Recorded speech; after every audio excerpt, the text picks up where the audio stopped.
because I think it's if reading through the report, it's not an easy read. I think the issue is an incredibly difficult one to solve, and my instinct is to, when you have an issue like this, it's similar with housing, is to take that wider and to share the problem rather than just sort of sit on it. So you'll note that we've got a lot of officers here today, and the reason for that is that we want to make sure we can answer everything satisfactorily. So yeah, just really quickly to thank everybody for agreeing to bring this to committee, because it's not going to be easy. You no doubt have some very difficult questions to ask, but my instinct is to face them head on rather than shy away. Okay, thank you very much. Can we ask Eunice to do her report, please? Welcome, Eunice. Thank you. You've all received the report, and as Councillor Daniel said, there is a lot of information within it, so I will just provide a summary. So the main messages is that what matters to people is staying in their own homes for their lifetimes, sustaining their independence and autonomy. And one of our services that we provide to enable people to do this is domiciliary care, or care in the community, but it is care directly in somebody's home. People access this service by following an assessed eligible need by a care management professional or a trusted assessor. The request then goes through to our brokerage, who request that we've got 3 teams: intake team, emergency care at home, and T-Glass Dorlan, which you're all aware of, that look at the package. The overall plan for each individual that hits the request for care in their own home is, first of all, reablement. So the intake team, emergency care at home, and T-Glass Dorlan teams see it and they take it and they right size the package, and they enable the individual. Within the reports, it states how long, in an ideal world, these 3 teams work with the individual. And once that individual is at the point where they've been enabled, that's when we send it out to the private sector, so to the external providers. As the reason why we're bringing this report, you're all aware that there is a national social care workforce crisis, and this has resulted in insufficient capacity in the domiciliary care sector to provide all the care needed in Torfaen. We cannot commission all required care in the community and are maintaining a brokerage waiting list, as well as bottleneck positions in short-term reablement support. Torfaen domiciliary care fee is one of the lowest in Wales. Torfaen in-house service provides 10.9% of the domiciliary care market, and the remainder is brokered by the external providers. The current position is that our domiciliary care market is at risk of being unsustainable, and we're particularly vulnerable because of the proportion that we externally commission. And despite local, regional and national work streams, an increase in recruitment and retention of carers has not materialised. So whilst we recognise the issue, we are working very closely with regional and national work streams to try and improve the situation. But to date, the recruitment and retention of carers, which is key to being able to provide services out in the community, has not been achieved. That's the summary of the report. Thank you, Eunice. Thank you for your report. We are all aware of the difficulties that domiciliary care is facing, and that's why we welcome you to this meeting this morning. If it's okay, we'll start our questioning now.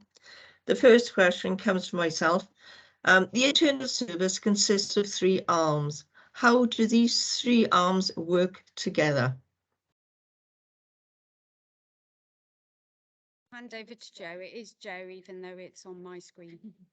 Okay. Yeah, the three services, emergency care at home, intake, and T-Glass Dorlan, they are a domiciliary care service. They're all under one registered individual, and then each of them have got registered one registered individual, one registered manager that sits within the intake team, and then they've all got registration with Social Care Wales.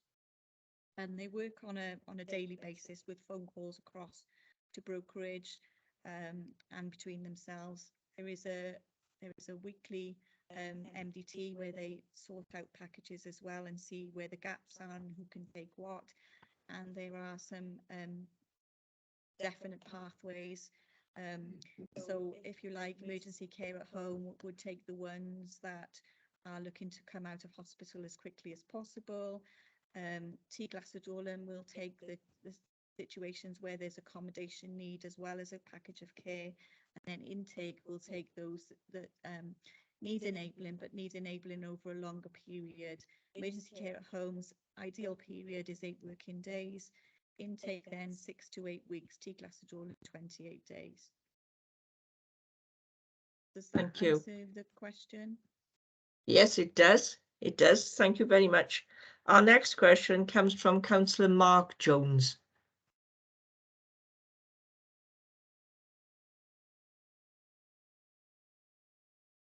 Mark is. Chair, do you want to come in and ask the question? I'm not Yes, sure. I will. So as I get can you expand what you mean about physical and mental health deconditioning, and what specific issues are we seeing within Torfaen? Okay, so in terms of deconditioning during the pandemic, what we're talking about there is people not being able to get out and about socially, so becoming socially isolated, problems escalating from being alone in their own homes, being away from family support they might have otherwise had. And in terms of physical deconditioning, not walking, not moving, you know, losing confidence is the main thing I would have said. Okay. Thank you very much. Does anyone want to come in and ask any more questions on that? We move on to question 3, which is from Councillor Stevens. Right, here we go. Why does Torfaen pay a much lower hourly fee than many other local authorities? And also, even though we have increased our hourly rate, we are still paying below the Home Care Association's minimum rate. Again, why is this? And is there any other plans to bring our fees in line with this minimum? I was going to say the short and sharp answer to that is budgetary constraints. We have historically focused on our residential and nursing care fees. Obviously, when we're looking at fee increases across the board for social care, we have to fit into a financial envelope. Last year, we did increase fees in line with the real living wage, and also had corporate investment for those increases, but the higher increases did fall to the residential nursing sector. This year we have had communication between a number of our external providers and ourselves around the level of our fee and the sustainability of business within Torfaen. We have undertaken a comprehensive fee review to understand what the typical cost of an hour of domiciliary care within Torfaen is. This has highlighted that potentially for next year, because we're operating within a financial envelope for this year, so we are, unless we can identify additional funding, as in some sort of grant pot or reserve funding, that we could increase in the year. We're using them for as a basis for the starter, I suppose, for 23-24 fees. We have put forward within our contract inflation for 23-24 based on that, and also at this moment leadership teams, both Jason and Sarah, are in conversation around where we want to focus our increases within that financial envelope. And also we know, and I'm sure, I know you've had sight of the market stability report, but it is around where our service direction wants to go. We want to keep people at home. We want to give people that independence and autonomy. And therefore, we are proposing a higher increase for next year than we would for residential and nursing, because they had a substantial increase last year. Never before, so in all the time I've worked for Torfaen, have we done such a comprehensive fee review with our domiciliary care providers.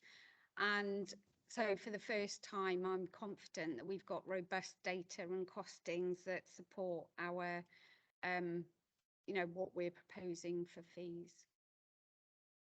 Okay. Thank you for the Jason, do you want to give comprehensive it? answer. Go on.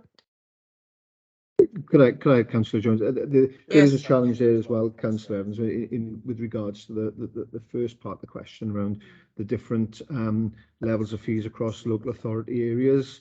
And I think one of the things that we regionally we certainly have to look to develop is some form of regional procurement and commissioning and a regional determination of fees and allowances as well.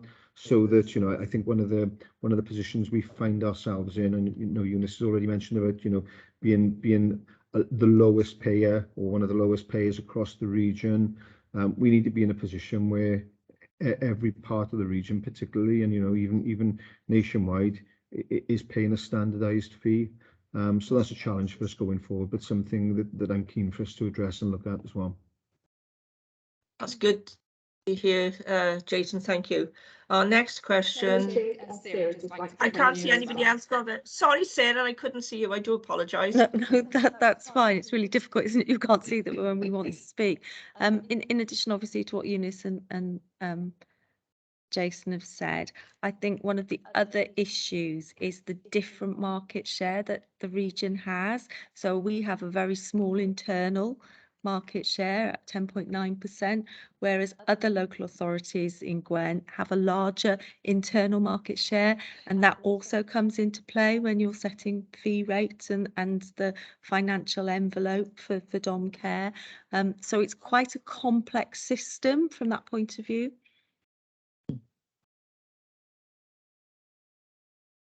Everyone happy with that answer?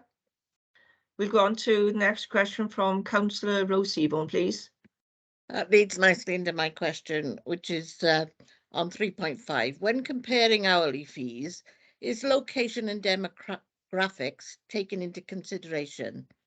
That is, LA's in some areas are very rural. They don't cover as many cases because they have to travel. And we are very densely populated, so we can get from the top to the bottom of our borough quite quickly, as long as there's no roadworks. Obviously, I work very, very closely with commissioning colleagues in the other areas, and we always look to Monmouthshire, you know, for those examples where things are geographically spread. They have a slightly different system. They have framework commissioning, which means that they have providers on a framework with individually agreed fees. So they, you know, without speaking for Monmouthshire, they calculate fees based on mileage. However, the matrices that we have used for our fee review is one that was co-produced with providers with the National Commissioning Board. So there is an allowance within the matrices that looks at the average number of miles or the typical number of miles between calls, and also allows us to make a payment that or a proportion of the fee is attributable to the time taken. Whether or not providers pay for that is a business decision, but we didn't want to disadvantage that practice. So in Torfaen, just because I can remember, it's an average of 2 miles between calls. We also do have one provider that provides a walking run, which obviously there's less miles in between that, but we have taken it as typical that it is 2 miles between calls. So we do make an allowance for that within the fee, but obviously it's going forward, not retrospectively. Yes, you would expect Monmouthshire to pay a little bit more because there's more miles between rent. Okay. Okay, should we go on to our next question, which is from Councillor Jane Watkins, please?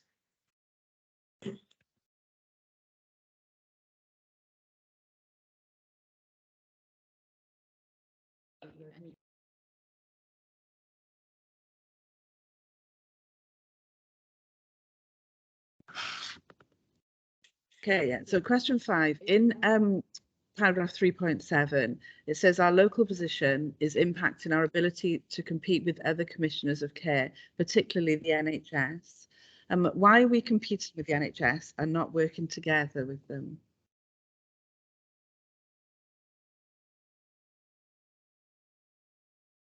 I think in terms of competing with we are working together with the NHS. I think our challenge is sort of cultural and set within things like terms and conditions, pay rates, that have always been different between NHS and local authority care. And that challenge is trying to realign some of those terms and conditions.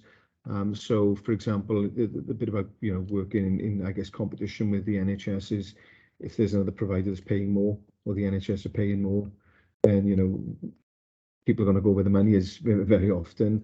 So that's a challenge for us. So we're working together with the NHS both locally, operationally, and through the Regional Partnership Board.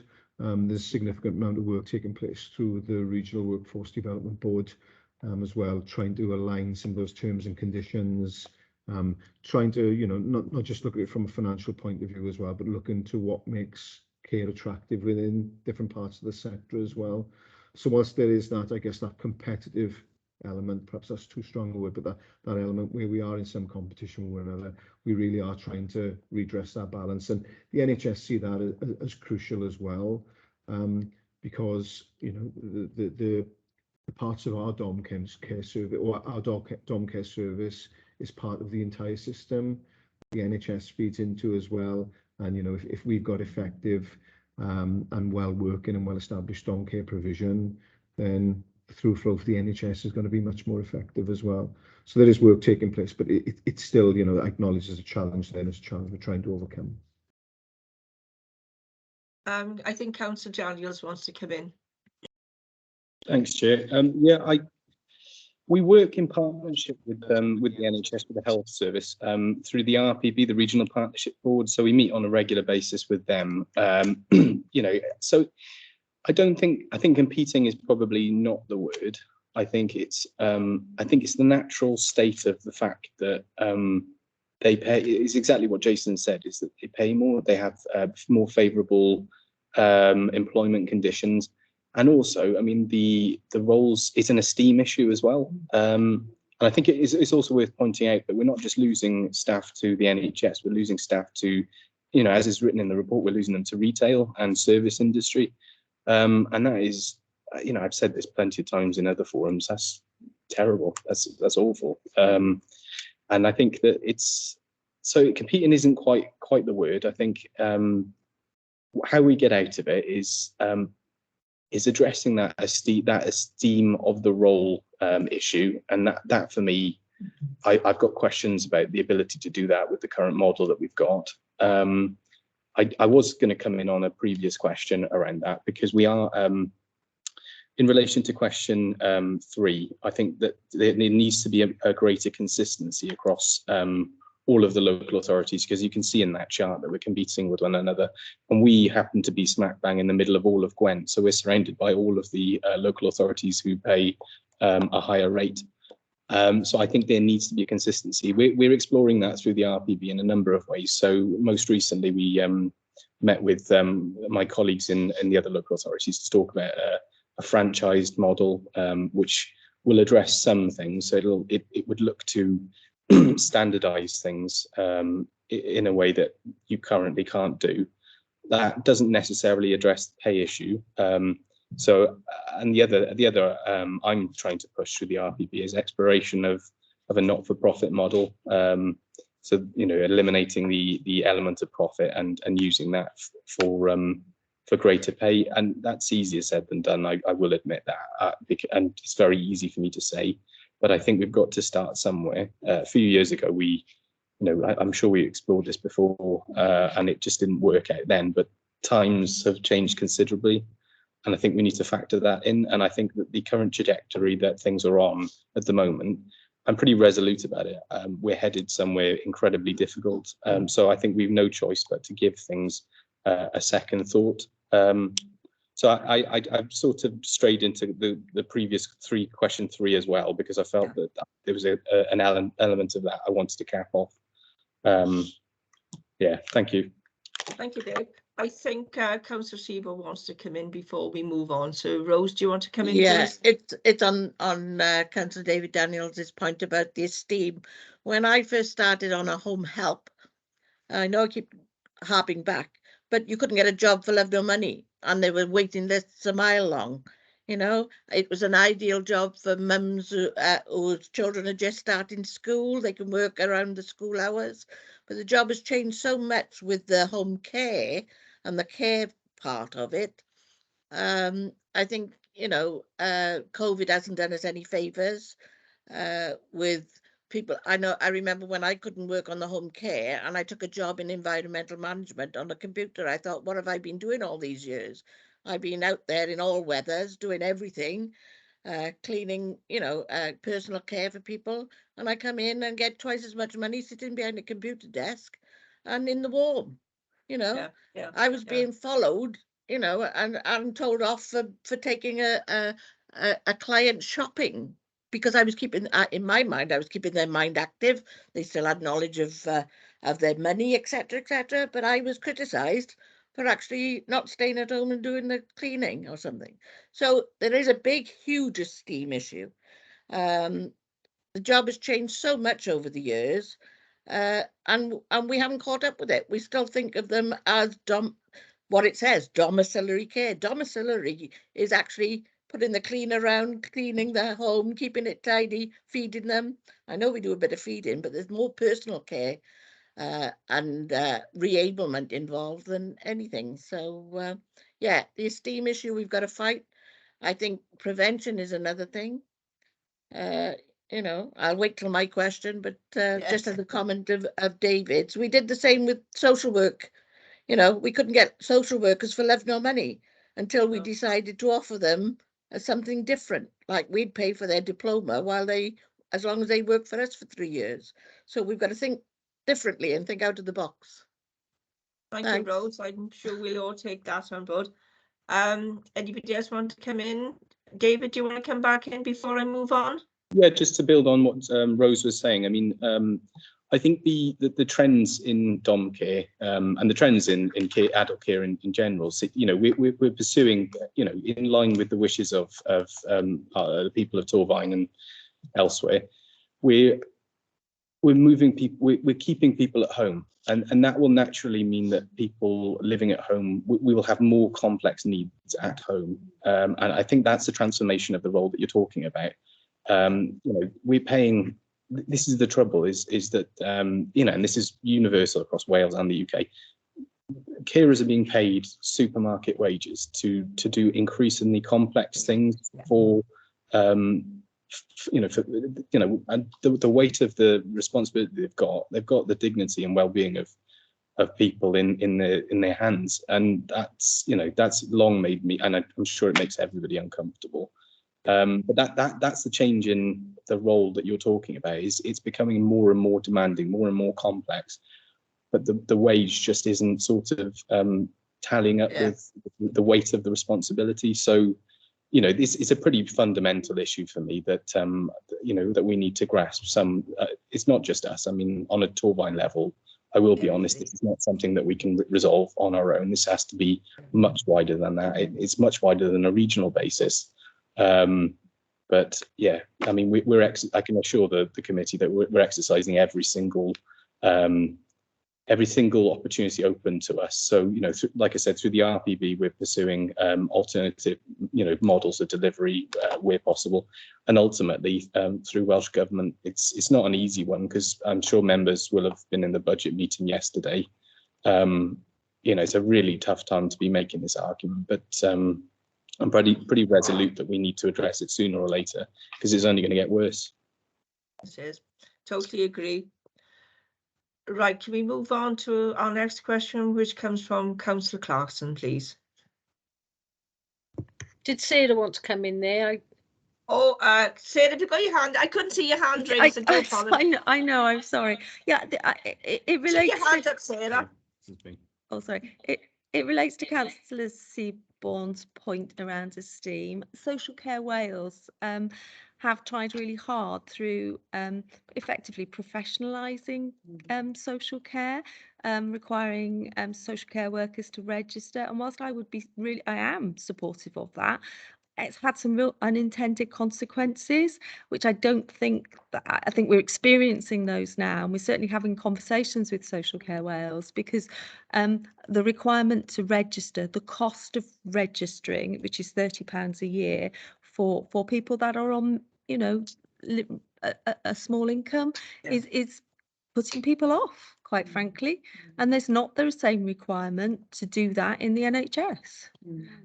But at the same time, I would also support the need from an esteem point of view to see this workforce as a very professional, well-skilled workforce. So it is very challenging, and we are continuing on a regional and national basis to have those conversations with Social Care Wales, because I don't think that they intended that to be the impact. Thank you, Sarah. Right, Linda, can we come back to you, please? Yes, thank you very much, Chair. Just trying to sort of expand our understanding of the wider system and how everyone fits in. And what I'd like to ask, in addition, we hear a lot about the liaison with the NHS and the great work that's done there, but can we just have a bit more information about how we specifically liaise with GP services, as they obviously play a significant role in the community? And this question may lead on to some that we ask later on about the impacts of issues within the community.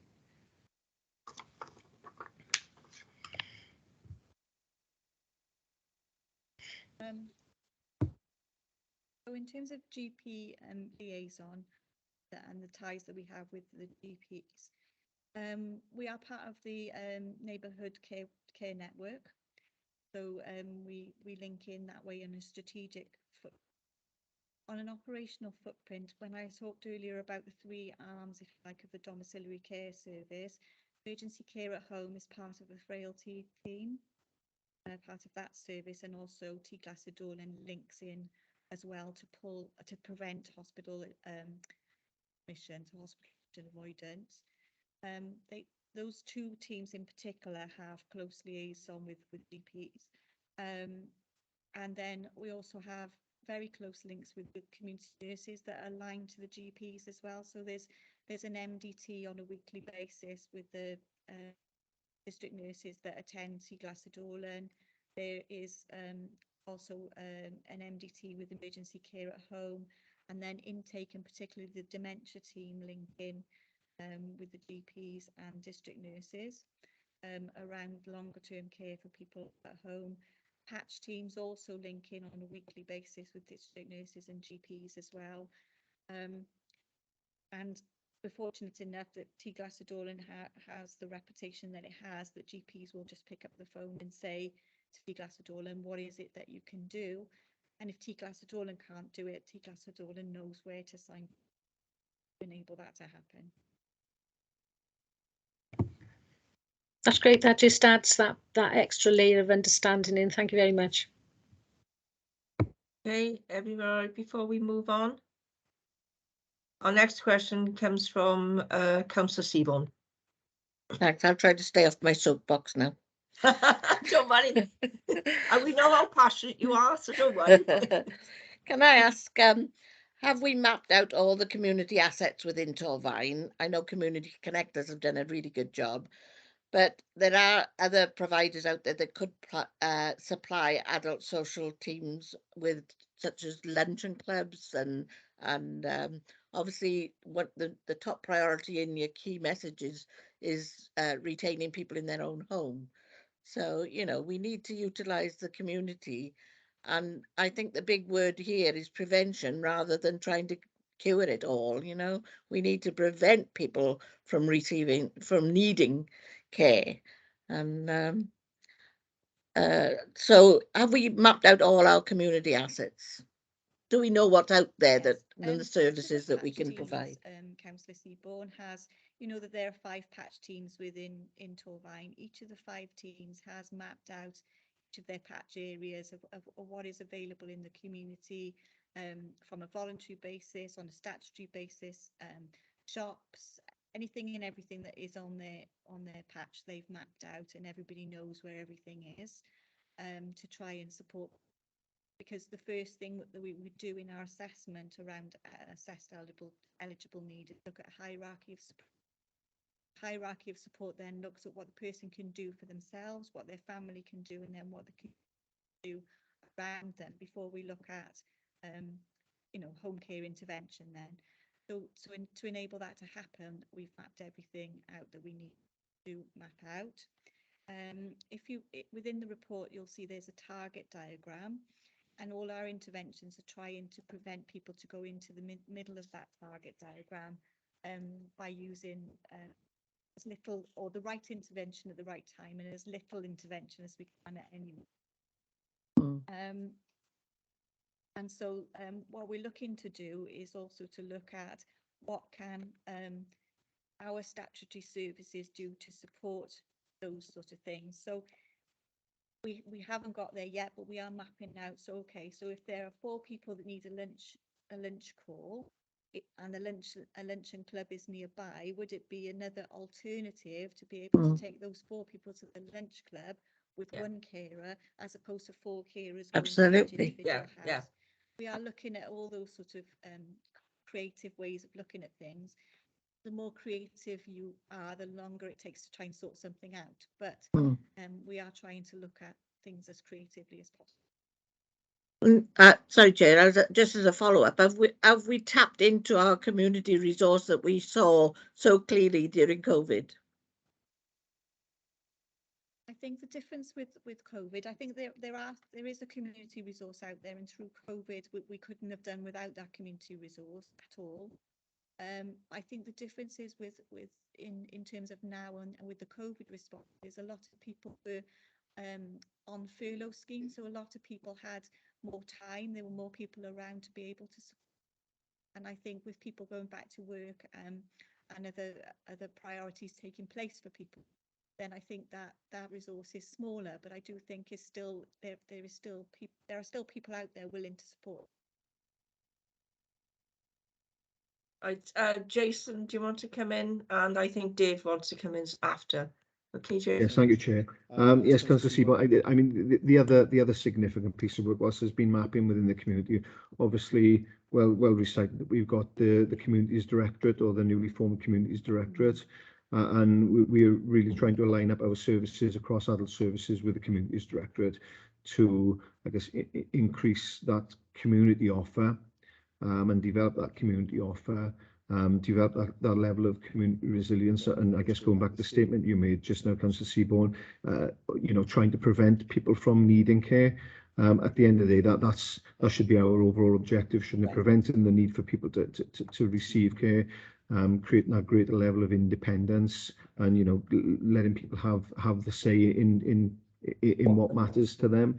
And our link up with the Communities Directorate is something that you know, that we've embarked upon already, both to review how we're in the process of reviewing that customer journey, so how people come to the front door of adult services and the steps that they've made or taken to come there, and are there any, you know, I guess any tricks missed in terms of how we could have avoided that and created that community offer, or, you know, enhanced that community offer to prevent that.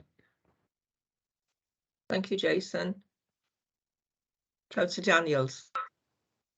Yeah, thanks, Chair. I think it's an opportune time to name check the community connectors. So I think actually they're pretty uniquely placed and very effective at getting in touch with these community groups. I mean, I shadowed them pre-pandemic, and, you know, they were incredibly connected with the groups that we've got around, groups that I didn't even realise were there. We've expanded them in recent years. So, and those of you that are aware of that team will know that they do a significant amount of preventative work and reablement work and resilience building for people who may be in receipt of care support or maybe going down that line. So I think this is an additional answer to the question you asked, Rose, is that community connectors are an invaluable part of that solution, I think. Okay. Right. Lucy, I think you have the next question. Councillor Lucy Williams. Can everybody hear me online as well? Yeah. Okay. So this question relates to operational and sort of front door, sort of preventing people coming through the front door in the first place. It was interesting to hear when we went to T Glassy-Dorlan about the work that some of the OTs have been doing, visiting the casualties and actually either preventing people from actually being admitted or managing to sort of go away, not with a care package, but signposting them somewhere else. So within the operational teams or any other sort of facility, is there any more room for expanding that type of intervention actually at the front doors of the hospitals to sort of prevent, because I know there's significant blockage, isn't there, with hospital admissions and delayed transfers of care. So that particular point.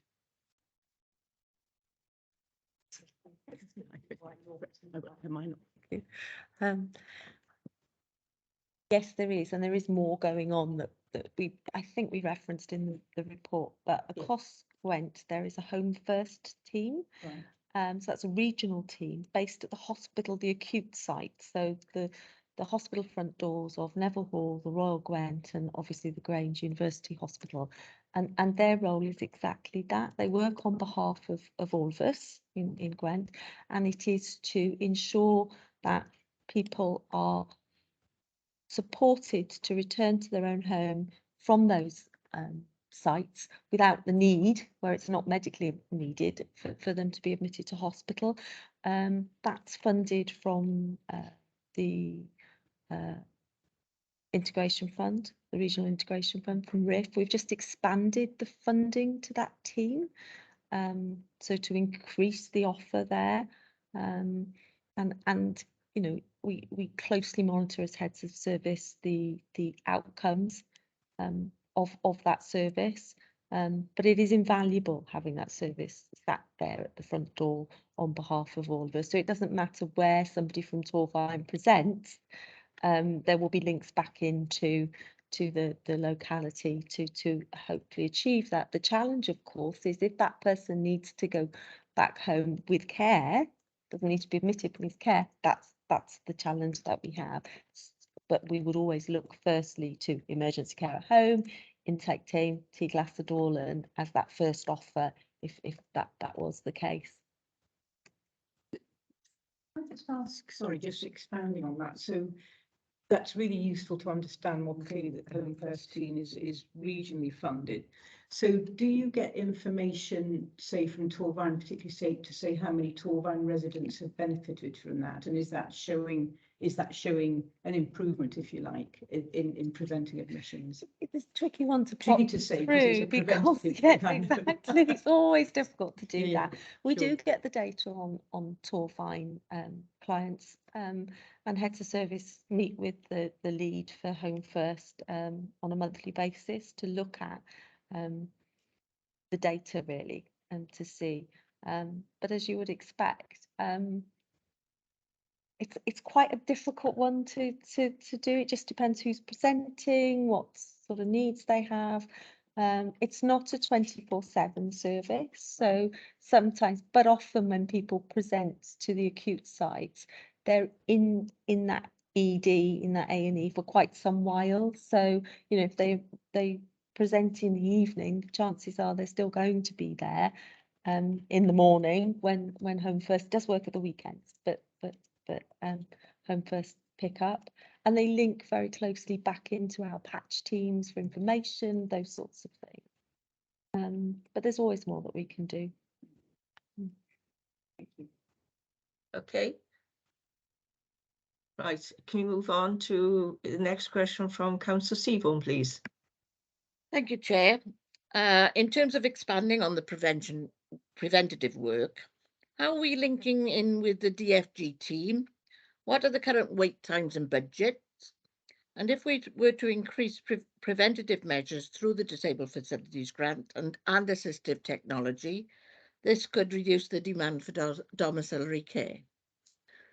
So I mentioned earlier that I worked behind a desk, behind a computer. It was in environmental management dealing with DFGs. I used to take the files off the shelf, who'd been on there for 3 years, ring them up, contact them, see if they still wanted to go on the shelf for another 3 years. You know, that was my job, going through the computer. So I think the split in disabled facilities grants within environmental management and social services are a little bit at odds with each other. And there is always a budget that is usually divided somewhere else at the end of the year.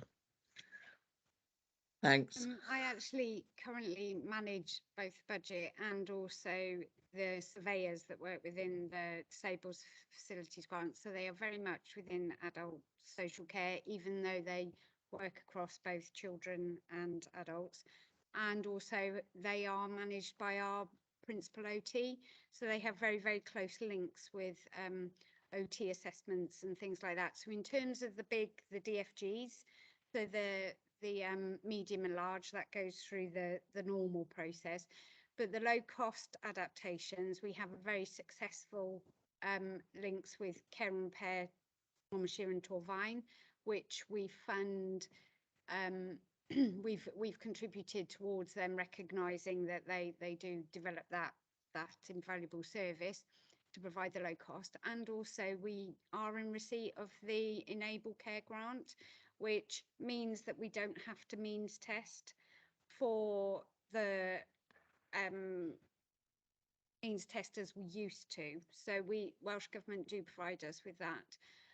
In terms of the access, in terms of preventing or assisting with care in the community, the OT, I'll hand over to Jo because her expertise in the OT bit is a bit more proficient. So we have occupational therapists, as you know, in social care, who are looking all the time to look at independence, to look at support what could be offered without the need for domiciliary carers. We have a particular OT called a Better Care OT who is based at T Glassadorlan. But her main role then is to look at packages of care where two carers are needed and hoisting is needed, to look at is there other equipment, are there other adaptations, are there other techniques, are there methods of supporting people to move around that would reduce the need for 2 carers, not only because we've got the care crisis and we need the capacity, and let's be honest, we do, but also it can be feel very undignified for people to be in hoists and to be moved by 2 people, and you know, for some people it's a really scary kind of maneuver and a really scary place to be. So she works consistently with those sorts of situations, and we're looking at different types of equipment. At the moment we've got on trial at T Glassadorlan a bed system that enables you know, enable to turn people at night, so that we don't have to have carers in to turn people at night. There's a bed that will do it for you. Excuse me. There are other pieces of equipment that they can use in terms of getting people out of bed, and so the use of equipment and adaptations is always on our mind, and obviously getting those in place as quickly as possible. Assistive technology. We're also looking at things like, instead of a carer going in the morning, can we use Alexas to prompt people to take their own medication, to prompt people to make their own breakfast? And we check in with people through Alexas and other things to make sure things have happened. If they haven't happened, can we then follow up as opposed to have people on regular rotas and things like that? So there are all different kinds of things that we are trialing and trying and mitigate the fact that we haven't got the care hours that we need, or the care hours that we need are in the wrong part of the system. And the wait times in the budget? The standard budget, so that's what's committed year in, year out, is 1.1 million, but that's for the whole of DFG. So that's for the big ones as well as the medium and low cost ones. We have had additional slippage added for this financial year from last financial year, because obviously through COVID, it was incredibly difficult to deliver DFGs. So that brings it up to about 2 million. And we have recently had RIF funding or HCF funding. It comes from the same pot, from a regional point of view, to be able to facilitate DFGs that are over 36,000 without putting a financial burden. I mean, obviously that helps across the whole system in terms of having very, very complex people, often children, being able to remain at home, which we all know could result in a very expensive placement. So overall, we've got 76,000 of the HCF funding and just over 2 million. I believe it's 2,011,000. Sadly, I know these things. For the capital spend, which is when we talk about the DFGs, we're pretty much on track to spend that all by the end of the year, and things have absolutely ramped up post-COVID in being able to allocate them. In terms of waiting times, I don't have that information, so I would have to go back and check how many people are waiting actually physically for a DFG. Thank you, Eunice. I'm glad you were spot on with your figures. Anybody else want to come in, or can we move to the next question, which is from Councillor Clarkson? Thank you, Chair. My question sort of is around the stability and risk, which is mentioned in the report. And the question is there potential for aspiring to increase the percentage of internal provision? I think, Councillor Clarkson, I think Councillor Daniels has already alluded to that in some of his previous answers. The brief answer is yes. And I think in terms of how we take forward the challenges of the dom care market and the stock and the number of hours, everything is on the table. I think from my understanding, there was a significant piece of work done by COVID around looking at, I guess, the whole stock of dom care, which I think was deemed to be unachievable at that time. But there are, you know, I think we've already said that I think we have 10.9% of the market at the moment. Yeah. There's certainly some potential to look at how we can increase that amount of the market. Councillor Daniels as well has already mentioned around moving into not-for-profit models, which is something, you know, I'm sure everybody is quite keen for us to embark upon. Yeah. Does Sarah or anyone want to come in? Dave's coming in. Dave? I'll build on that. Yeah, it's the ambition's most certainly there. I mean, it's something, you know, if you were to ask me my preferred way forward, it would be for dom care and adult social care to be entirely in-house. But I'm a pragmatist in that I recognise that we are at the moment we're a million miles away from that, and I think the elephant in the room is the financial outlook. As Jason referenced, we did look into it a number of years ago to taking, I think it was a very modest amount of percentage back in-house. That didn't stack up at the time, but I think that the situation, as I referenced earlier, has changed considerably. I think that where we were back then, I mean, things were arguably not great back then, which is why we embarked on, but things are just fundamentally just not sustainable right now.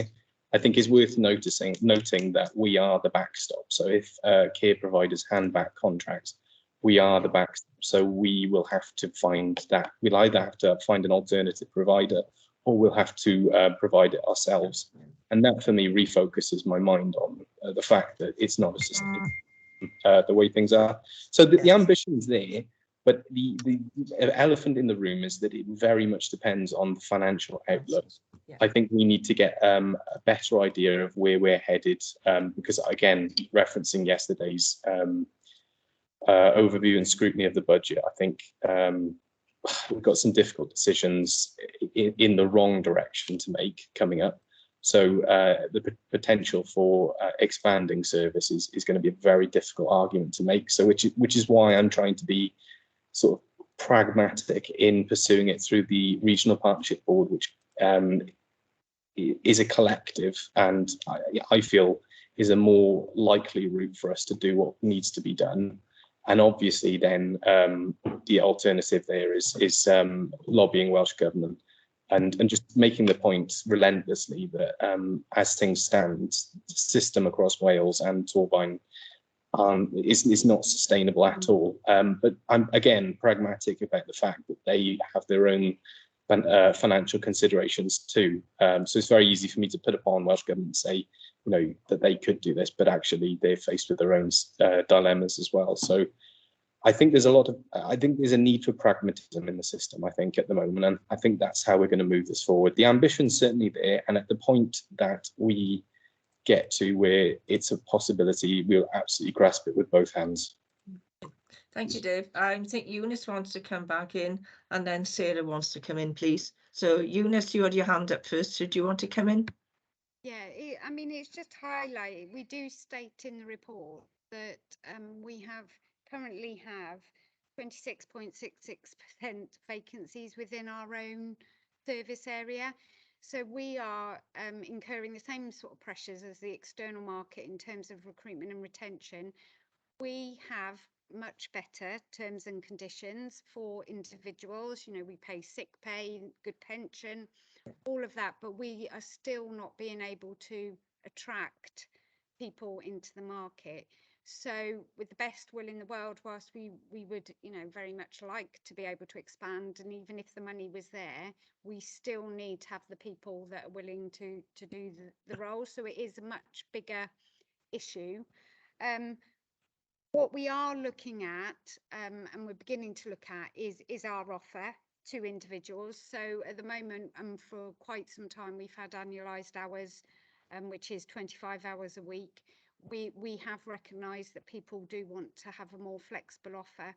So we are beginning to look at that with our HR colleagues in terms of being able to improve our offer, I suppose, to individuals.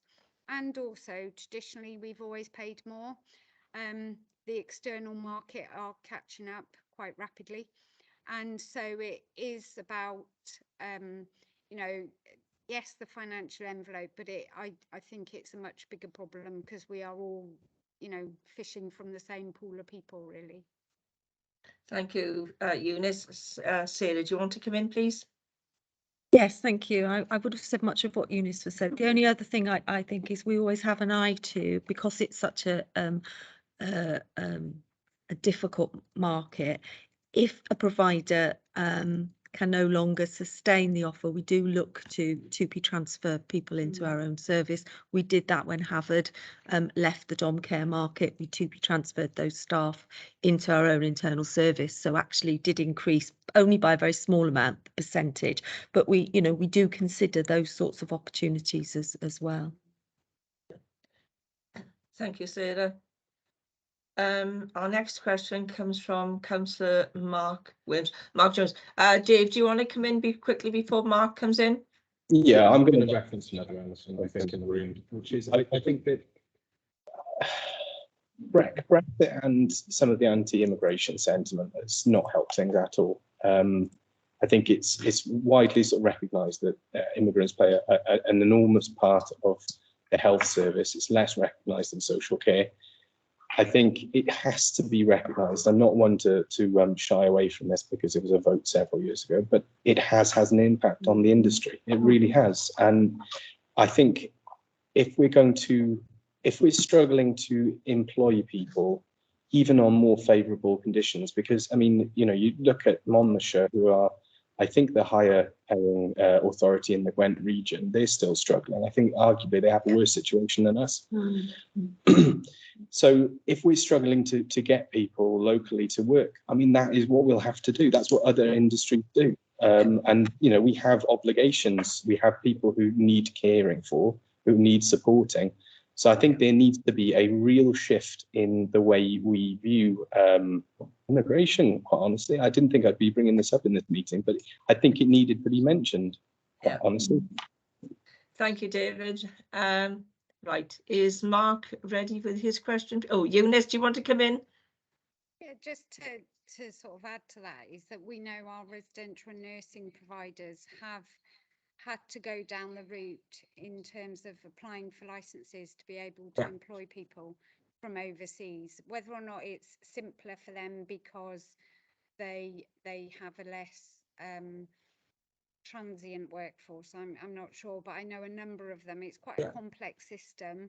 The issue is that yes, they can sponsor people to come across and support them with accommodation for a short period of time, but then it's the move on bit, and it is having those affordable rental homes. So you know, we're talking about home provision, houses and stuff like that now. That but that has been explored by the residential nursing providers, and they are beginning to work together to share some of the barriers that they've come across. So I mean, it could be something for domiciliary care providers to do as well. Thank you. Mark, are you ready to come in with your question, please? I think Councillor Jones has gone offline. Sorry, Chair. Is it?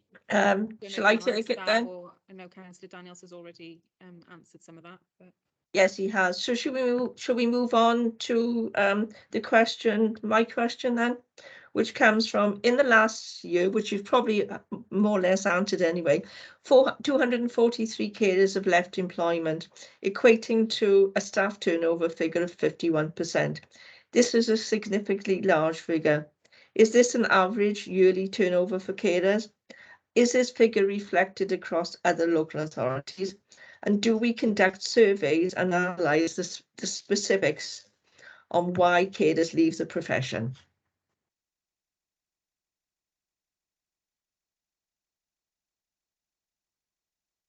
Rachel's going to come in and respond to that one, Chair. Thank you, Rachel. You're welcome. This was a particular statistic was taken from a snapshot survey from our a desktop audit with our domiciliary care providers. Unfortunately, we haven't had the opportunity to benchmark that statistic with colleagues across Gwent, but anecdotally, the issues are very much prevalent, whichever local authority that you're conversing with around the challenges in domiciliary care. The issues are multifaceted in terms of people leaving the sector, particularly post-COVID. We experienced a lot of the care workforce were telling us that there was significant burnout following sort of the challenges that they've experienced there. Equally, sort of the pay issue is coming up on a regular basis in terms of the terms and conditions, and comparatively what they can achieve in other sectors and industries. And again, I think we've referenced previously sort of the esteem of the role of a carer and the level of responsibility in line with the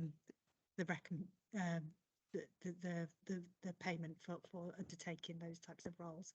So the challenges sort of, you know, are huge on that workforce, and there's been an acknowledgement really, I suppose, around the cost of living crisis that is heading our way, and that we would predict would have a significant impact on those sort of achieving sort of occupying those roles in terms of the costs of fuel payments, running vehicles, etc., as well as sort of their own sort of personal circumstances and household budgets. So it's a really difficult situation. Thank you. Eunice, do you want to come back in, please? Yeah, just really quickly to just say that sometimes it is a positive reason that there is a turnover of staff. Some of them go on to be trained as paramedics, you know, nurses, and it is their route into either social care, healthcare, or whatever. So whilst I would say that their number is fewer than some of the other issues, there is also a positive. So in terms of, you know, raising esteem and career pathways from being a home carer, a domiciliary care worker, there are good things that are happening as well. That's really good to hear. Right, my next question was partly answered about the cost of registration, but should this registration be met by the individual carer, or should it be taken up by the care provider? And secondly, how are we working with the higher education, the students that are taking these courses during holidays, Easter holidays, Christmas and the long summer holidays? Could these students from higher education provide cover, or are they put off by the requirement to register for work? And have we, explored this way of additional staff into the care sector? I can answer the first bit in Right. that many of the providers, we are aware, do pay the registration cost to try and recruit and retain. Our own internal service, we don't. And that was a decision taken about paying professional fees across the board a number of years ago. So that is where we do differ. In terms of higher education students, I'll pass over to Jo. So higher education students are expected to register. Anybody doing a personal care role are expected to register. What we are looking at is whether we can put in place a kind of a bank agreement where people could register and then come work for us in various different holidays and after they finish their course. That's part of the kind of work that we're doing around our workforce in domiciliary care. A bank strategy, a bank agreement is something to enable us to use education students, and also looking at apprenticeships and other things where we could use that are interested from us point. That's brilliant news. That's brilliant news. Does anyone want to come in? Sarah. Yes, in addition to the higher education, Social Care Wales, through their We Care Wales offer, offers people who are interested in care a 3-day training course, actually, which people go on to in their own time. It's a facilitated training course, not an online e-learning training course. And at the end of that, if they pass that, they get a certificate. And we're being asked, and I'm exploring with our own internal HR department at the moment, about a guaranteed interview scheme for those people, so that if they've undertaken and successfully passed that, we would guarantee them an interview for a suitable care role. So I'm in conversation at the moment with HR about whether we can actually make that offer, so that we have vacancies. It is only the offer of an interview, but actually for some people that's that can be quite difficult to get. So hopefully we will be able to achieve that, and that might and I was speaking to Social Care Wales on Monday, and they've had about 350 people through that programme. They weren't able to share with me, obviously, where they're from, but they would link in with local authorities and local providers if those people were from our area. Thank you, Sarah. That's really some positive way forward. Can we next go questions for Councillor Jane Watkins, please? Yeah, thank you, Chair. In paragraph 4.2.1.9, it makes mention of the Careers College Consortium. So we wondered, how is it working and what impact is it having?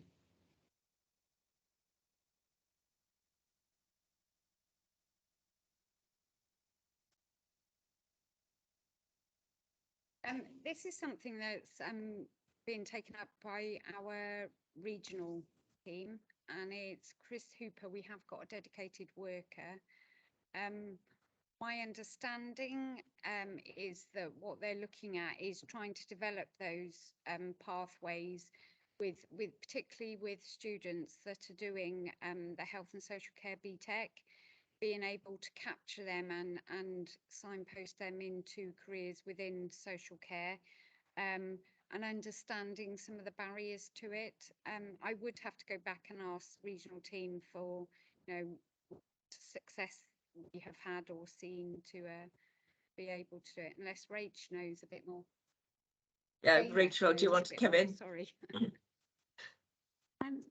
It just basically to add on that, Eunice, that all the teams have been working closely with Chris Hooper, and we've undertaken recruitment events, attending them at the local colleges. So all staff have been representative at College Gwent facilities in Ebervale, Cross Keys, and the new college in Cwmbran. And we've all been there to actually offer the opportunity to do work placements within our teams, which has been really successful. We've had a lot of interest, particularly in the Torfaen area. And we're working with the operational development team at the moment to produce a programme for work placements, particularly for students who are working towards their UCF BTEC level 2s and 3s qualifications, so we could sort of capture the market to offer them that opportunity in the sort of long-term option that they could sort of then undertake the apprenticeship or employment within Torfaen teams. Thank you, Rachel. I think, Jason, do you want to come in, please? Yeah, I was just going to add, it has been effective. I mean, it's a much longer term strategy as well. Yeah. But linking back to a previous question, I think this is a good example of the 5 local authorities and ABUHB and indeed the colleges all working together in partnership and selling one another's ways. And I think from this process, it isn't a process where we are going out. I think we mentioned earlier, going out competing with one another. We're going out and working with one another to you know, an acknowledgement that the entire workforce across social care, across health and social care is an issue, not just within health and not just within social care. So I think this is a really good example of that partnership working. Yeah, I do as well, Jason. Thank you very much. Our next question comes from Councillor Steve Evans, when he puts his glasses on to read it. I lift him up to read it, like. My question is, paragraph 4.2.2.6. When compared to the rate we currently pay of £19 per hour, I mean, this represents a potential shortfall of £5.08, or 26.7%. What will the potential risks and impact from this be? And what value does it add on our quality of care? I think in terms of the risk and impact, the immediate risk and impact, obviously you can see there from it being figures alone there, it is a significant financial outlay. I don't have the figures as to what that would correspond to in front of me. I don't know if you do, Eunice, or not. I don't want to put you on the spot. If you don't, you don't. But obviously that's a massive risk, is that financial, or massive issue is that significant financial outlay. In terms of the quality of care, I think our first hurdle to overcome, and this isn't obviously moving away from the quality of care, because that's right at the forefront, but is the quantity of care, which we've mentioned already, you know, and that deficit in hours. So the challenge there is the financial challenge.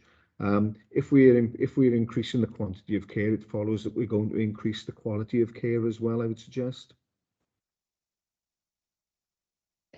Just to give you some sort of idea, that was based on the Home Care Association minimum rate. What that would mean to us is that if we added approximately £5 an hour to our current rate, that would equate to about £30,000 a week. So it's just to put it in perspective, is that would be an absolute, you know, a substantial financial pressure at the moment.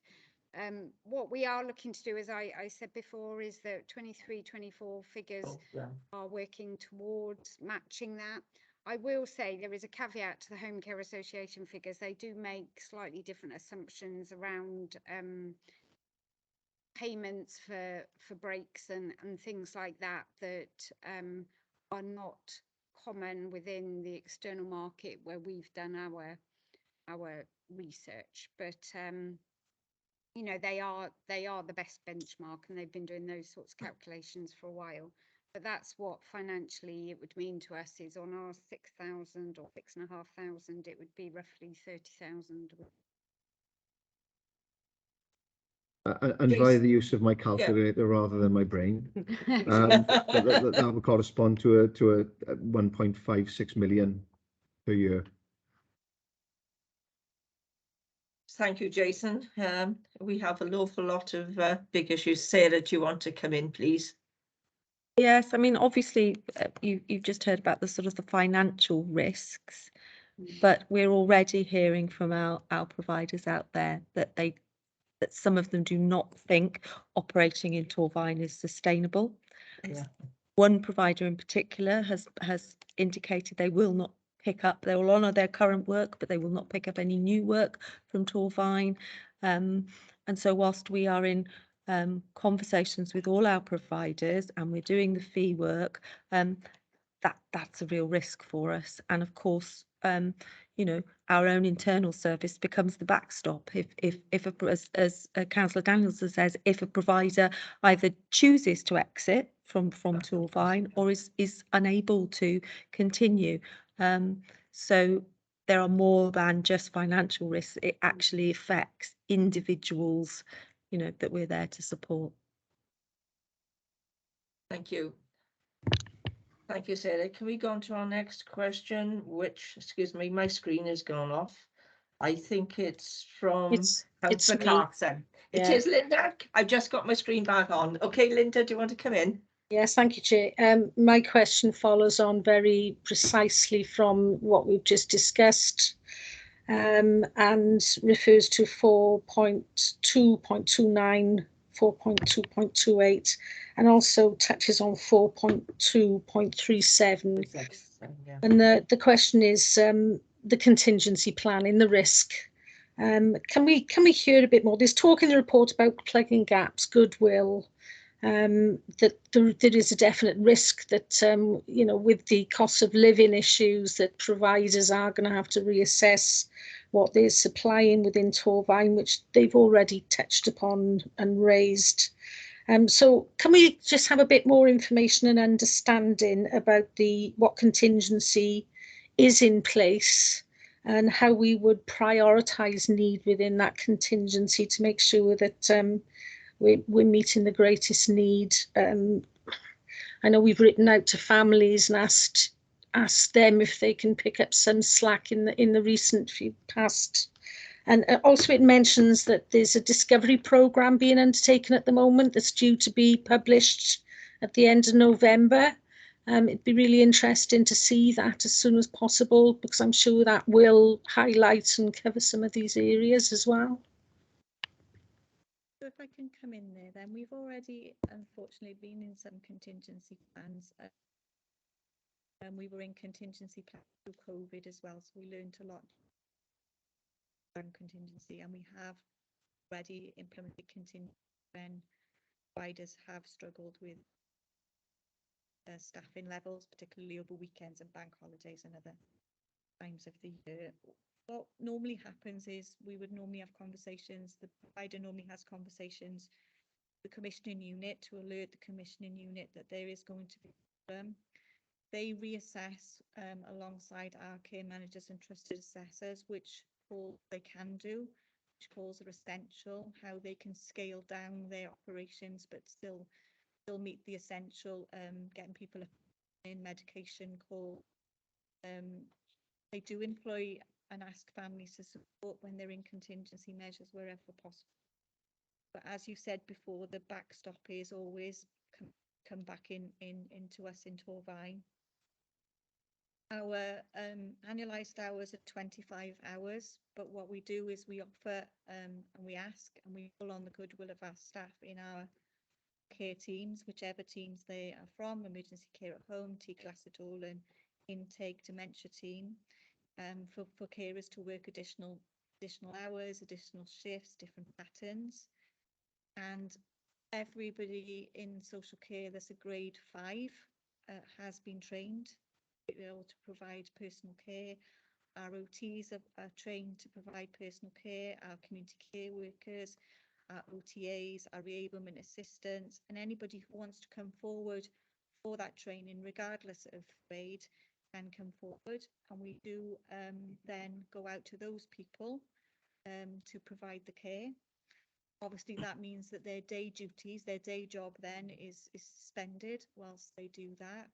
And we have also redeployed people for long-term scenarios for 6 weeks, 6 months in some scenarios into the actual dom care teams to enable us to.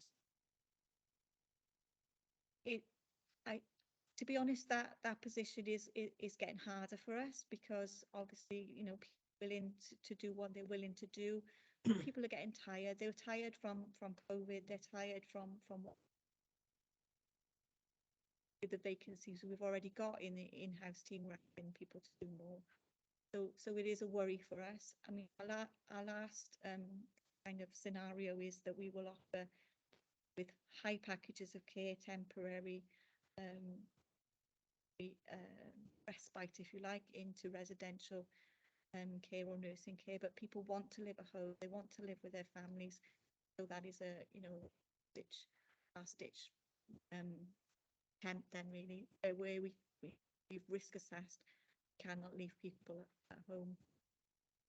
What it does mean is that less people then come out of hospital, Close hospital, yeah. go closer to home, in not home. residential and care homes from hospital, again, where they don't want to be. So it's a bit of a nasty cycle at the moment. Yes, yeah. Thank you. As I said, it's very worrying situation, and probably going to get worse before it ever gets better. Lucy, I think you hold the next question, please. Councillor Lucy Williams. Oh my. This probably follows on fairly well from what you've been saying, and you've partly answered it. But so this was referring from a start from 4.2.3.5, which is looking at quality assurance and audit process. It was interesting to read that there's these biannual big fish bowls where senior managers come to review all the cases.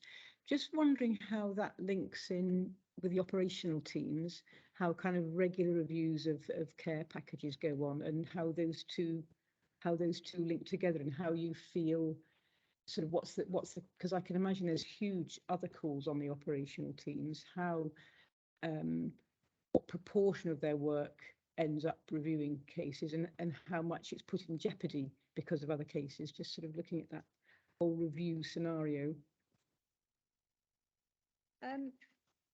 Everybody should have an annual review within Social Care and Wellbeing I guess with Social Care and Wellbeing Act, our conversations with people are happening because we are working on relationship-based social work now in the patch teams, rather than transactional assessment, review, as reassessment. So conversations are happening all. I guess what we've instituted more recently is around continuing.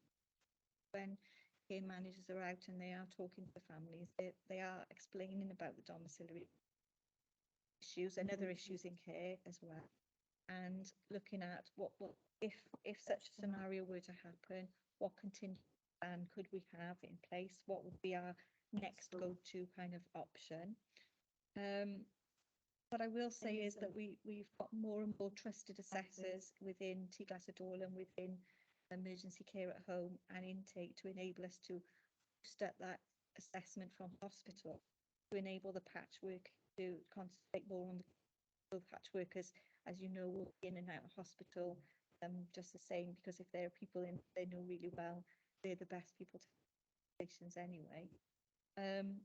So we are reviewing, and the Super Bowls we refer to in the report is where every other day, every day within the patch teams, there are fish bowls, there are conversations happening about people on the patch, what's happening, risks, situation with it. Then twice yearly we're going to do it. We've done the first round. Is that as senior managers, myself, at the group, sit in big super event of all the cases in that patch. We're sitting with emergency care at home, with T-Glas-y-Dol, and with connectors, look at, okay, so if domiciliary care isn't an option, what other options? Are there options to re-able? Are there more options? What is it that we can do that doesn't involve new direct payments again? Are there family members? Are there other people out there that would provide? Direct payment PAs are difficult to, as well as personnel, but we are looking at every possible angle and getting as many people able as we can to look at solutions. That is resource intensive, and so we can do that twice a year. Okay, Lucy.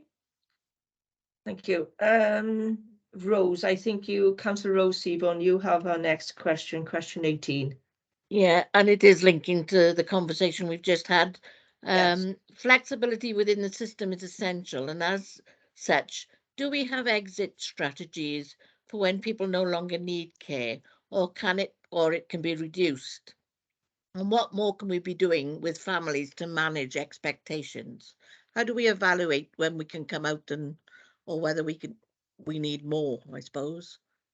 I think it's a change of mindset and it's a change of conversation.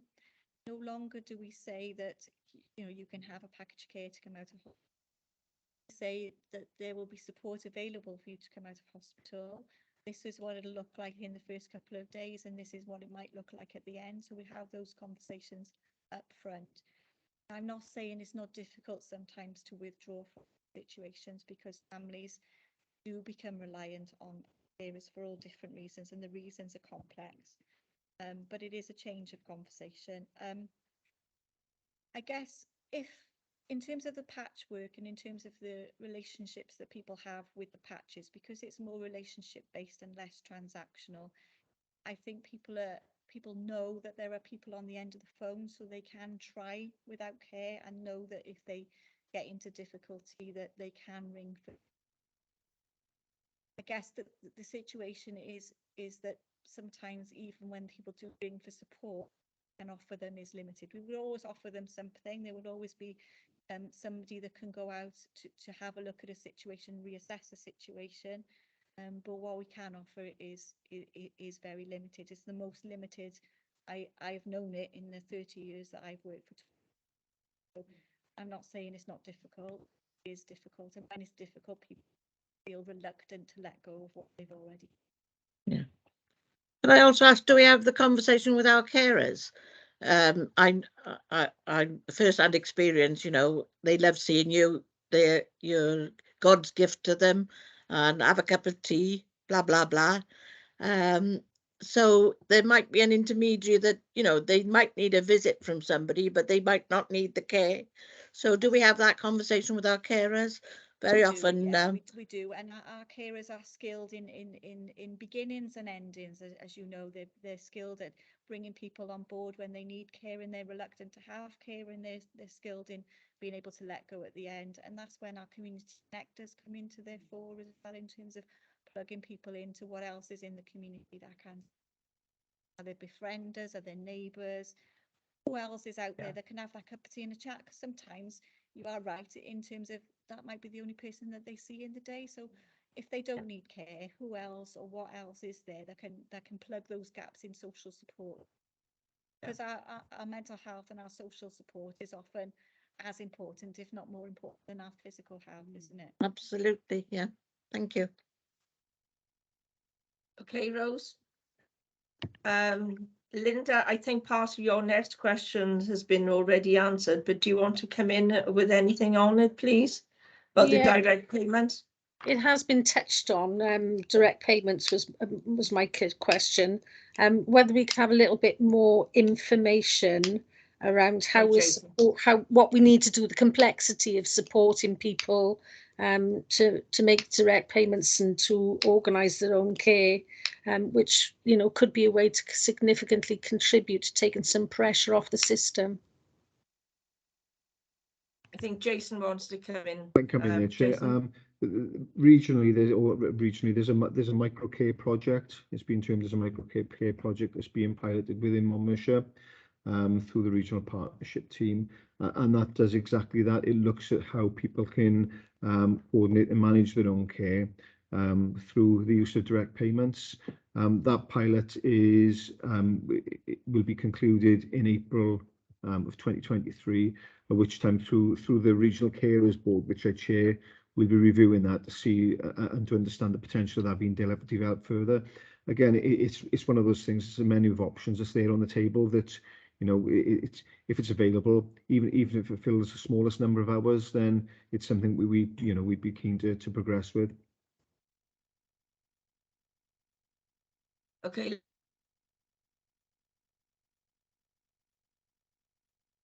You're In muted. addition to that, the Heads of Adult Services have commissioned a piece of work from actually Zoe Williams, who's has a lot of expertise in direct payments and leads our direct payment service, to look at what are the opportunities regionally and sub-regionally for us to work together to offer a direct payment service, because we're all doing slightly different things, and we think that there may be some opportunities to work more closely together across the region, in the hope that we will be able to, one, increase the number of people that feel a direct payment is the right offer for them, but also to look at and how can we increase support to, particularly personal assistance, to make that a really good career pathway for them.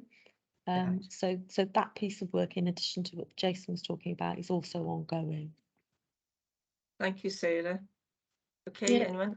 Thanks for those answers, and thanks, Jason, for mentioning the micro caring programme. That's something I'm very interested in hearing more about, and it'll be really interesting to see the outcome of that pilot. Thanks. Steve, I think you've got the question which has probably partially been answered, but do you want to come in with any? Yeah, I got a little bit I might want to add, Richard. How do we consult with the people we provide care for? But the part I'm going to add to it, what is we got complaints regarding the care again? Yeah.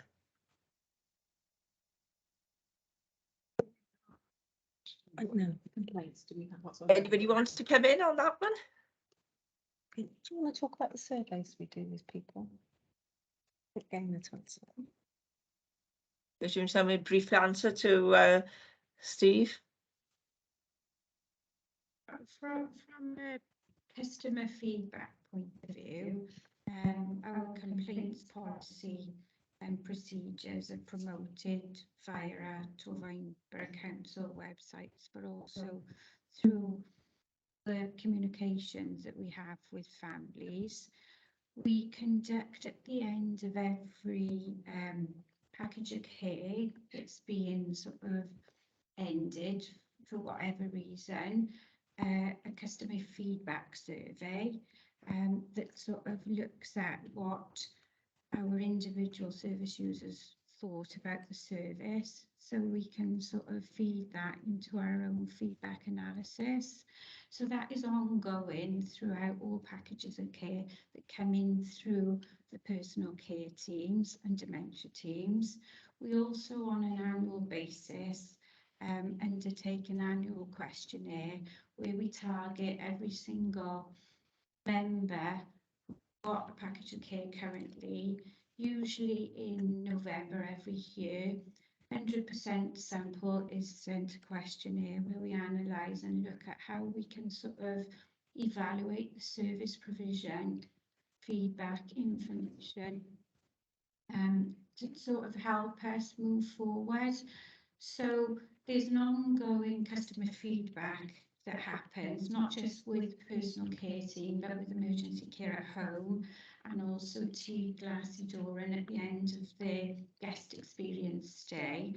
So as a service, we constantly evaluate, as well as individuals are given the opportunity to sort of voice any concerns or complaints through our customer complaints procedure via Torfaen Borough Council. Thank you. I think Sarah, Sarah do you want wants to come in? Yes, in addition to that, I have the responsibility as head of service to be the responsible individual for our internal domiciliary care service. And one of the requirements, there are many requirements under that role, but one of the requirements is around customer feedback, quality assurance. So something called a Regulation 73 visit. So every 3 months, I am required to go and visit people in receipt of the service. And in fact, I was out last week visiting 2 people that have a service from the intake team. So I will be looking to talk to those people about their experience of our service, whether that's a positive experience, whether they're things that they believe we could improve on. Whether there are things they would like differently. I try to always go to time when there is a carer there so I can observe that interaction. I would check the records that are left in the home to make sure that they are being completed correctly. And I'll be looking for the softer things like, was that carer on time? Were they in the right uniform?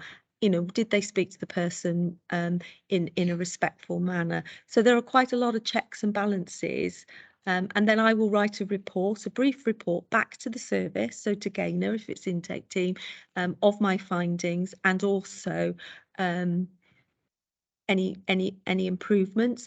And those Regulation 73 reports are shared with CIW, our regulator. They will ask to see them just to make sure that that's happening. So it's actually quite a good method for me as head of service, but also as the RI, to really get a feel for, is our service, delivering a quality service and quality outcomes for people. Thank you, Sarah. Jason, do you want to come in, and then Councillor Seaborn, please? I was just going to add, Councillor Evans, whilst we don't have the actual figure in front of us of the number of complaints, we can certainly find out. We can certainly establish that for the financial year. I would anticipate it's going to be very low, if not nil, but we can certainly find out for you. Thank you, Jason. Rose, do you want to come in, please? Yeah, I just wondered whether the question and answers Regulation 73 was also given to our commission services, our Yes. external providers. So it's not just our own in-house. No, they will all have their own responsible individuals, so they will be doing exactly the same, working to the same regulations. Yeah, thank you. Okay, thank you. The last question you'll be glad to hear is from me, and it's partly been answered, but how are we going to feed the findings of the discovery programme into the system and help reshape our service?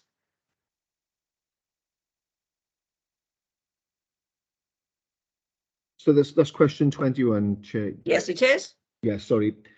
Yeah, so in terms of the Discovery project, as I mentioned earlier, one of the things we're looking to do, or we're in the process of doing, is understanding that journey for our service users to our front door. And we're doing that in partnership with our Communities Directorate. I mean, what the findings or what we hope we will achieve from that is, again, in understanding that journey, understanding where we can increase and enhance that community offer, with the longer term objective being around managing demand. Like I say, the discovery part of that is very much the first steps and the early steps of I guess any changes to service and any increased offer within the Communities Directorate. Thank you. Before we sort of finalise the meeting, we have a question from Councillor Alfie Best, please, who's been really quiet all morning. Alfie, do you want to come in? Yeah, question less relating to the report and just more to speak from experience. As you raise pay for the council, obviously it's more desirable to work for the council. Do you then find that the problem of recruitment is pushed onto private care providers, or they tend to take less profit and hire more people at a higher price? Who would like to answer that? Jason?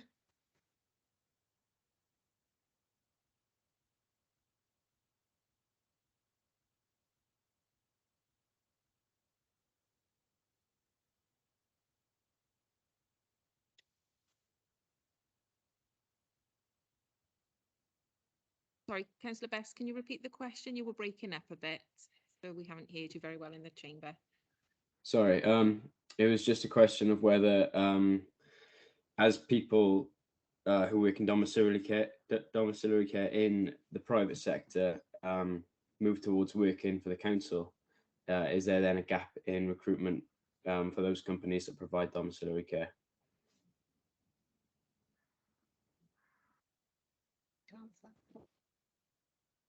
Eunice. Yeah. Okay, can you hear me? Yes, Eunice, we can. First and foremost is that we do try and manage it. So, for example, where we've had a big recruitment drive, like, for example, when we were recruiting for T Glass Dorlan, we absolutely identified and tracked where those individuals were coming from and worked with that provider if there was a whole cohort of people to stage that recruitment and to support it. And I would say that across the board that is the issue. What we have learned through our fee work that we've done is that there are a group of carers, a transient workforce that will jump from provider to provider depending on pay rates. We also have learned, which was something that did surprise me, was that it's not always the highest payers that have the lowest turnover rate. Sometimes it's what I call the fluffy stuff. So it is that support network that's around the individual. Sometimes it can be as simple as providing them with a coat that's warm in the winter and things like that. So we've learned a lot about some of the softer stuff, but where we are aware that we are having a big recruitment drive and potentially taking from the market, then we would very much manage it.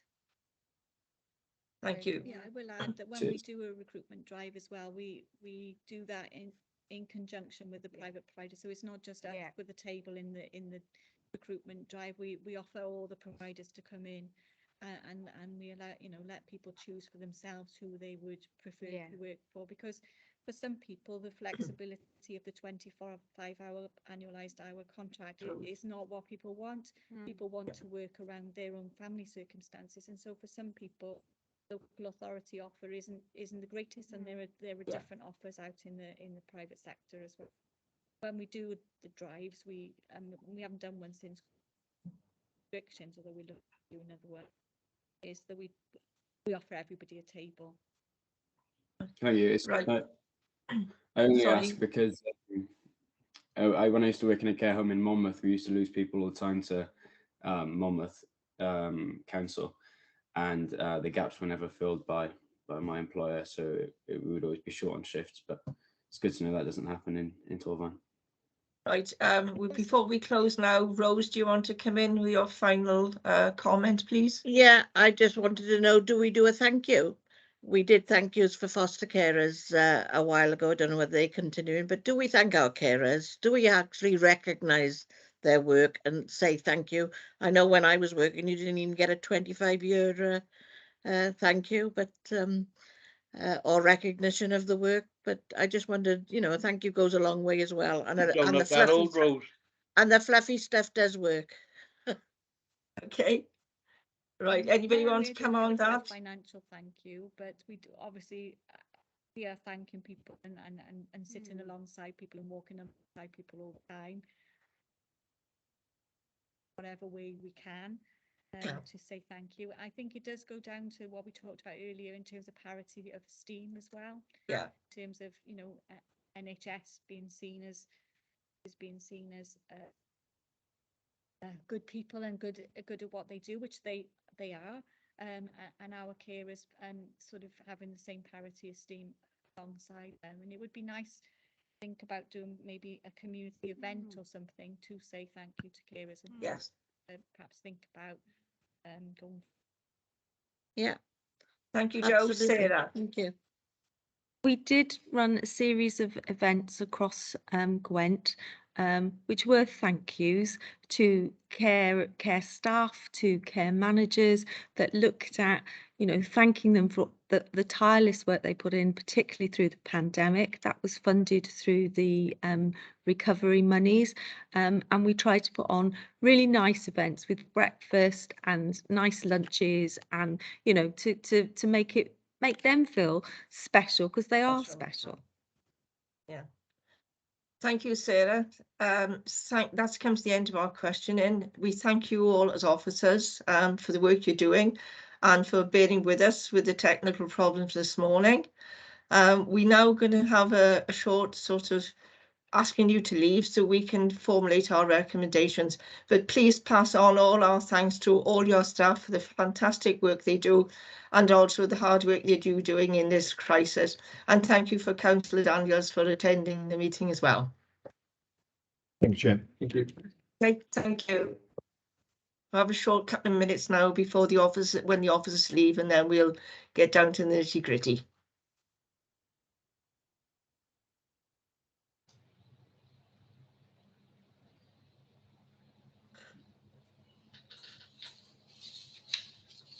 Okay. When Rebecca's free, we'll formulate our recommendations.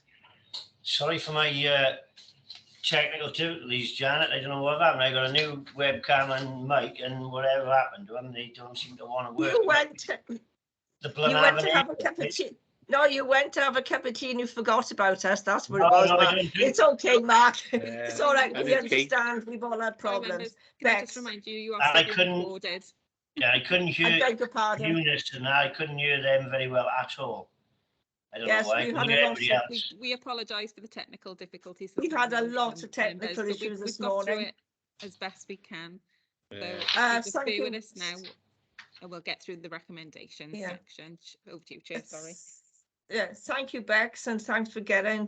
We know you've had really difficult issues this morning, and at least we managed to get the meeting on time to save having to rejig it and our officers to do it. So and it's nice to see Beck under pressure this morning, quite calm. Right, Rebecca, do you want to lead off, please? Thank you, Chair. So if I can just draw members' attention back to the scrutiny activity for this report. So it's asking you as a committee to consider bear with me a second, and the allocation of council resources to understand the current pressures in the domiciliary care market, the instability, sustainability and viability which need to be taken into consideration to mitigate the risk of system failure and the impact this would have on vulnerable people and carers.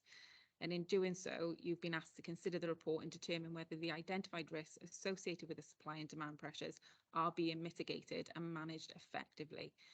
So, members, can I open it up to you? Do you have any recommendations based on... I got one to start. Steve wants to come in, please. Then Lucy. Yeah. The first one I would start as a recommendation is the best use of the staff and resources we've got to make it work as best we can. Yeah. Lucy?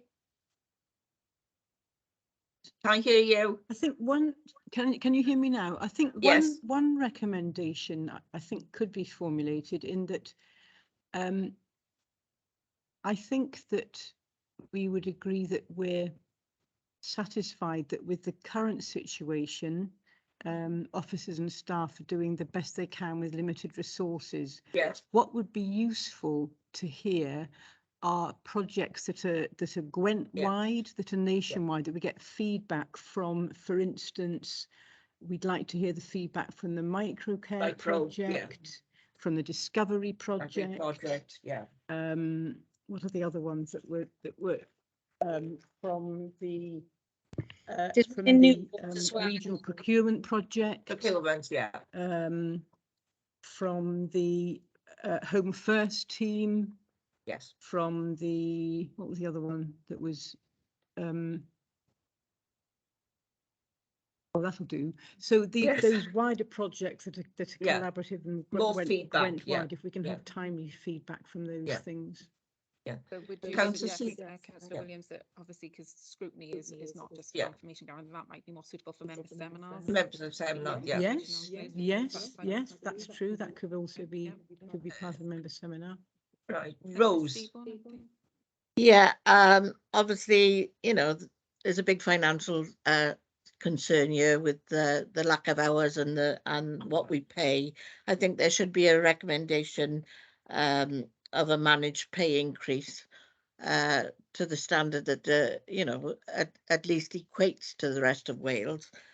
That might take some lobbying from the Welsh Government and national government. It did hit the news last night, so it is on the topics of conversation. So I think if we recommend it, I know David is doing his best to have these conversations at a regional and national level, but I think if we can lay weight to our lobbying of Welsh Government and national government with that.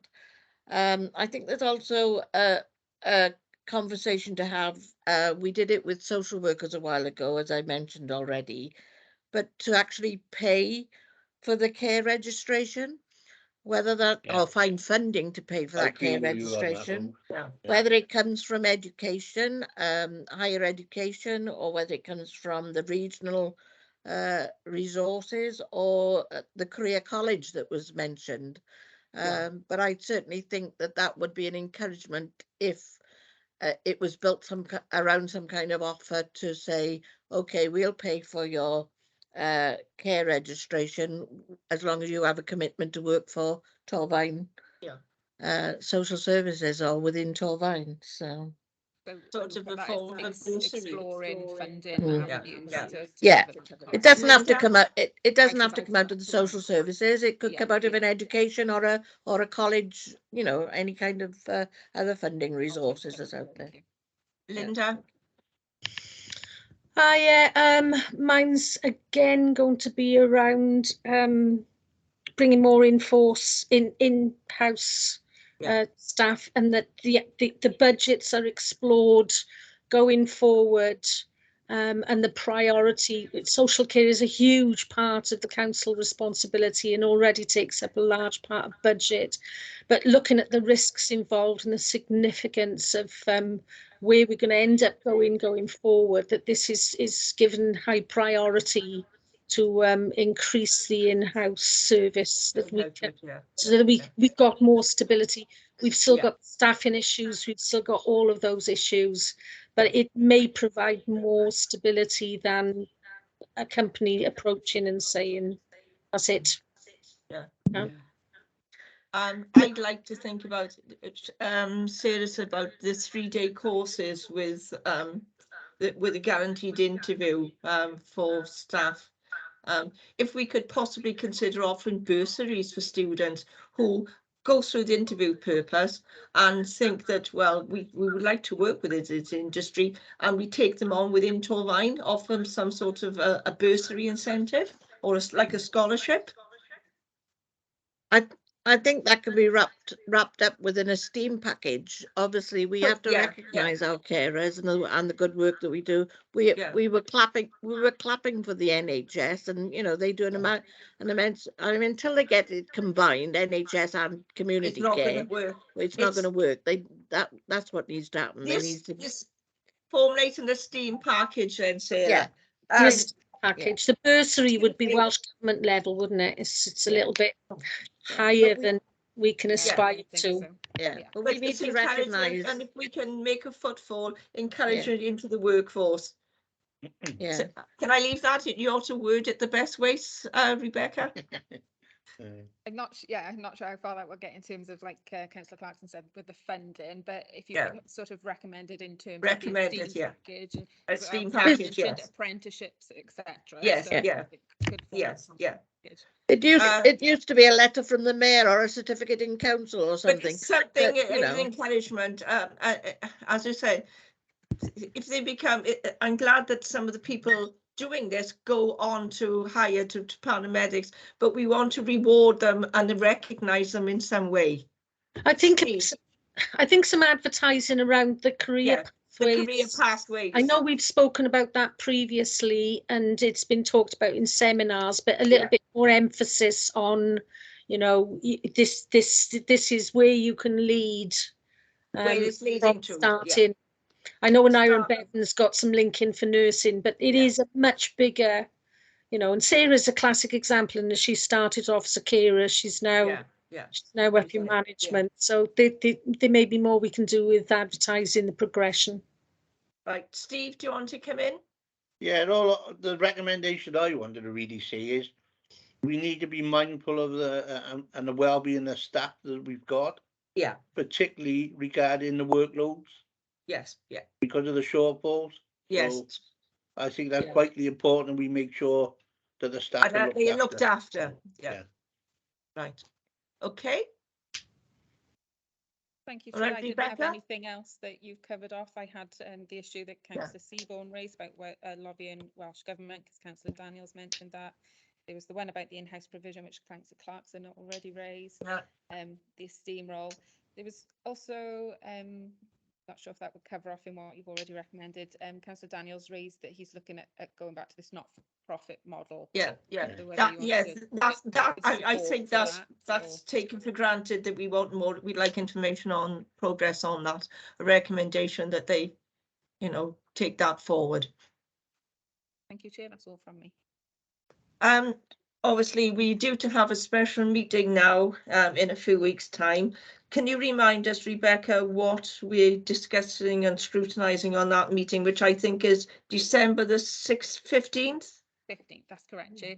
So that is a meeting, we brought that forward because if you remember, you selected community resilience in visioning.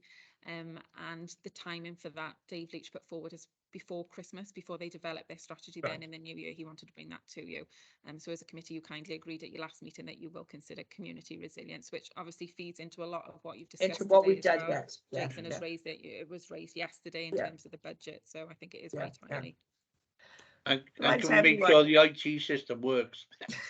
Again, thank you for all your hard work this morning. You look really pressurized, but we managed to get the meeting down and we didn't take too much time with the officers because they're so busy. So everyone, thank you very, very much. For those in the chamber, thank you ever so much. Enjoy your afternoons and enjoy the rest of your meetings. Come back, Chris Slade. Thank you very much, everyone. Gareth, Okay. you're quiet. Thank you. I've never known Thank you. you.